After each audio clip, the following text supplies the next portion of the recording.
Salut à toutes et à tous et bienvenue dans ce nouveau tutoriel dédié aujourd'hui non pas à du design mais plutôt à une partie marketing. Aujourd'hui, je vous propose de venir découvrir comment on réalise un benchmark concurrentiel. Alors oui, le benchmark c'est une étape qu'on utilise en général en début de projet et qu'on a tendance quand on est créatif à délaisser. Et pourtant, c'est quelque chose qui va être vachement utile. Ça va vous permettre de comprendre comment communiquent les autres personnes qui sont dans votre niche, quel type de couleurs ou quel type de choses sont attendues en général par les utilisateurs, et surtout de voir un petit peu ce qui fonctionne et ce qui ne fonctionne pas. Donc aujourd'hui, je vais vous permettre plutôt de découvrir comment ça fonctionne cet outil, le benchmark, dans cette vidéo. Si jamais vous avez des questions, je suis bien sûr disponible dans les commentaires. Si jamais vous voulez aller plus loin, eh bien sachez que cette petite vidéo elle est tirée d'une formation complète sur la création d'identité visuelle qui est disponible sur OK Formation. Pour ça, vous avez toutes les infos dans la description. Je ne vous dérange pas plus et je vous laisse donc maintenant à votre vidéo et je vous dis à tout de suite. Nous allons maintenant passer à une autre partie du travail de pré-production avant de commencer à travailler sur le logo. Nous avons vu dans la vidéo précédente comment faire de la veille. On va voir maintenant comment, avec les informations que l'on va récupérer au cours de cette veille, on peut mettre en place ce que l'on appelle un benchmark. C'est un tableau comparatif de notre marque, mais aussi de nos concurrents sur des points que l'on va définir et qui nous semblent importants pour pouvoir avoir une vue globale du projet. Il peut être orienté marketing, mais il peut aussi être orienté plus créative. On va faire un exemple des deux. Et pour ça, j'ai pris donc 3 marques.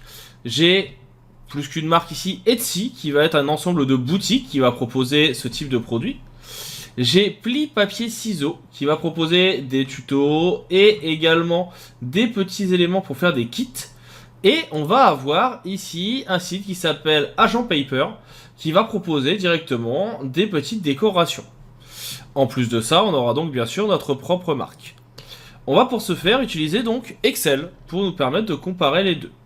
Je vais venir faire un premier tableau, donc ici avec notre marque. Pour ne pas faire de faute, je vais reprendre le nom ici avec un copier-coller. On va venir l'ajouter. On sait qu'à côté, on va avoir, on a dit Agent Paper. On va mettre Etsy et on va avoir, pour le dernier, un petit copier-coller également avec Pli Papier Ciseaux pour qu'on puisse les retrouver. On va être ici donc sur notre Excel avec chacun des éléments. On va sélectionner le tout. On va demander à ce que automatiquement, s'il y a besoin, on ait des renvois à la ligne automatique. Ça permet de venir augmenter en hauteur. Et je vais élargir chacune des colonnes. Et oui, parfois un designer doit aussi savoir sortir de ses outils habituels pour pouvoir proposer d'autres choses et travailler sur d'autres thématiques. Je vais faire un petit tableau classique. On ne vous demande pas de devenir des experts de Excel, mais au moins de pouvoir proposer des choses. Ici, je vais noter maintenant donc s'il y a un site, parce que c'est quelque chose, c'est une information qui est importante. Les prix. On va mettre peut-être également, tant qu'à faire, le type de produit qui est proposé. On va mettre également le pays, parce que c'est intéressant de savoir s'ils vendent à l'international, en France ou autre. On peut avoir également, s'il y en a, des avis, pour être sûr que la boutique soit quelque chose qui est adapté, et ça permettra d'avoir des retours clients et de voir ce qui est fonctionnel ou non. Et puis bien sûr, vous pouvez venir par la suite ajouter toutes les informations qui vous semblent adéquates. Je ne rentre pas plus dans les détails, l'idée étant de vous présenter au moins ce type de rendu. Pareil, petit retour à la ligne si besoin, on va agrandir notre colonne et je vais venir la mettre ici avec un contour et en gras. Pourquoi? Tout simplement parce que comme on est sur les noms et sur des parties un peu plus créatives, je trouve que c'est important. Je vais venir faire un copier-coller de ce tableau et je vais venir ici mettre différentes choses. Police d'écriture, pour qu'on sache si c'est une sérif ou une sans sérif. Couleur, type de logo. On peut mettre même une partie avec des screens, on mettra des images, etc. Et pareil, ça nous permettra d'avoir une idée un peu plus graphique de ce qui existe. C'est ce qu'on appellera donc un benchmark graphique un petit peu plus créatif. En ce qui concerne les infos, donc je ne vais pas forcément vous les montrer directement, je vais faire un copier-coller depuis le site à côté pour gagner du temps. Donc nous pour l'instant, par exemple pour papier plissé ici, on va être sur rien du tout, sur l'intégralité des choses. Les prix, on n'en aura pas. type de produit, objet décoratif, objet déco, France, et donc pour l'instant on n'a rien. Et pour tout ce qui est des couleurs et autres, pour l'instant on n'a pas d'éléments. Maintenant, on va venir remplir nos différentes catégories. Pareil ici, je vais venir demander à ce que automatiquement le tout s'adapte avec des renvois automatiques à la ligne. C'est toujours mieux, de façon à avoir quelque chose qui soit assez sympa. Et donc là, je vais pouvoir mettre le lien.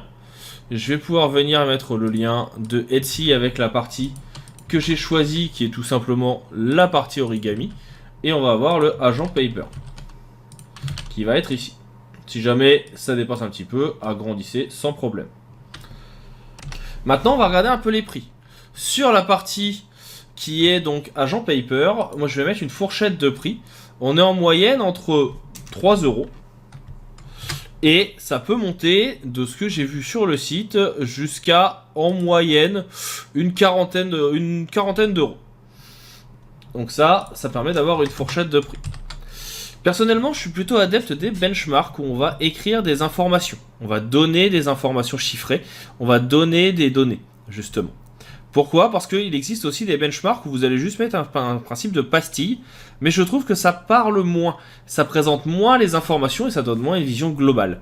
Or, l'objectif du benchmark, c'est d'en apprendre le plus possible en le lisant. Donc, j'ai tendance à ne pas utiliser ce système de pastille. Ici, en termes de prix, on est sur des ornements, des prix qui vont être beaucoup plus chers. Ça va d'une dizaine d'euros et ça peut monter pour certains que j'ai vu jusqu'à 200 €, voire même plus. Mais on a du 200 €. Donc là, ça permet d'avoir l'idée. Et pour pli papier ciseaux, on va être sur du 5 €. Et ça peut monter jusqu'à du 30 € à peu près. En termes de ce qui est vendu, donc ici on va aussi avoir de l'objet déco. Ici on va avoir aussi de l'objet déco mais artisanal. C'est-à-dire que c'est fait par des petits artisans. Et ici on va avoir des kits d'objets, des kits de pliage. En termes de pays, on est sur de la France, du moins de ce qu'on en voit pour l'agent paper. Etsy c'est international. Et pour pli papier ciseaux, on est sur de la France aussi. En termes d'avis, on n'a pas forcément beaucoup d'avis. Alors il faut par contre rechercher sur internet si on retrouve des choses. Donc là on va aller regarder sur par exemple Agent Paper, qui est donc un magasin qui est sur Nantes. C'est une boutique donc qui est sur Nantes, qui propose des produits assez poussés comme vous avez pu le voir. D'ailleurs ça peut être quelque chose qui est intéressant de rajouter comme colonne. Donc là je vais rajouter une colonne, pas une colonne, une ligne, donc juste en dessous. Voilà. Alors sur l'intégralité de la ligne ça sera plus simple, je vais insérer ma ligne. Et ici ça va être par exemple boutique physique. Donc nous on est sur oui, non. Et là je n'ai pas vérifié encore, on va vérifier si pli papier ciseaux a une boutique physique. Et c'est essentiellement en ligne. Donc là c'est non. Et en termes d'avis, on est pour pli papier ciseaux sur des avis qui sont assez bons, 5 sur 5 Google. Pareil pour l'agent paper, la boutique elle est sur du 5 sur 5 sur Trustpilot et 5 sur 5 sur Facebook. Donc on va le noter. Agent paper, 5 sur 5 avis. Donc ce qui est plutôt pas mal. Pour ce qui est de Etsy, il y a un petit peu de tout, donc on ne va pas forcément pouvoir le noter.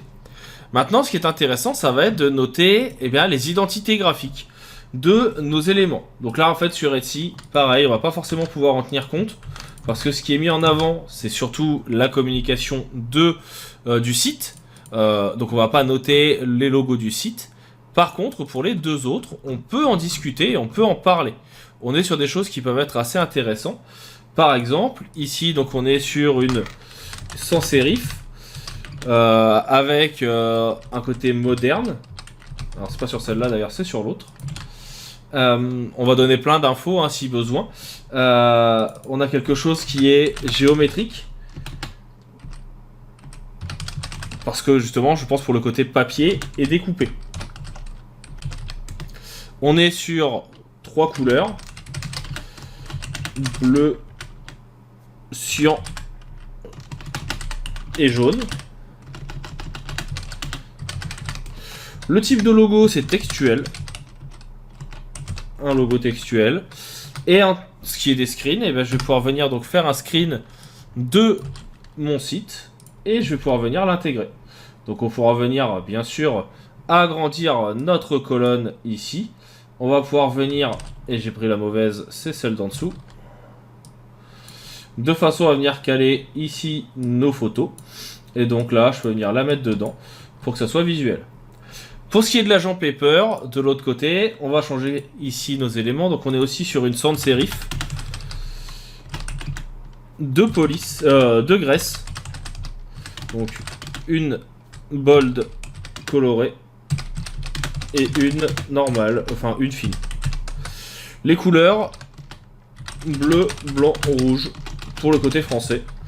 Type de logo, on va avoir un pictogramme. On va avoir également donc un mot symbole. Si vous vous souvenez un petit peu des cours qu'on a vu plus tôt, d'ailleurs plus que textuel, je peux mettre mot symbole / logotype. Et voilà. Et pour ce qui est du screen, et bien pareil, je vais faire ici un petit screen qui me permettra de l'avoir de côté. Ça me permettra le moment venu de me référer à ce document que je viens de faire rapidement pour pouvoir travailler efficacement. Et ça me permet de voir que par exemple, je sais qu'on va plutôt utiliser ici des polices sans serif pour ce type de projet, bien qu'on peut avoir quelque chose qui rappelle le papier. Et bien sûr, vous pouvez ajouter d'autres concurrents. Là, je ne vous fais qu'un exemple rapide de ce qu'est un benchmark. Je vais l'enregistrer, vous l'aurez dans les fichiers sources de votre document. Vous pourrez bien sûr de cette façon l'utiliser, vous pourrez venir en faire ce que vous voulez. C'est juste un exemple que je vous propose.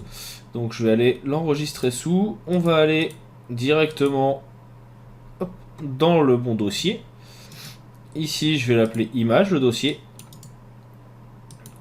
On y retrouvera également par la suite nos mock-ups et autres. Et donc là, de cette façon, vous avez votre petit benchmark. Et donc vous pourrez l'utiliser, le retrouver, le compléter, suivant les besoins. Donc voilà pour cette petite partie qui permet de donner un début d'idée et d'orientation.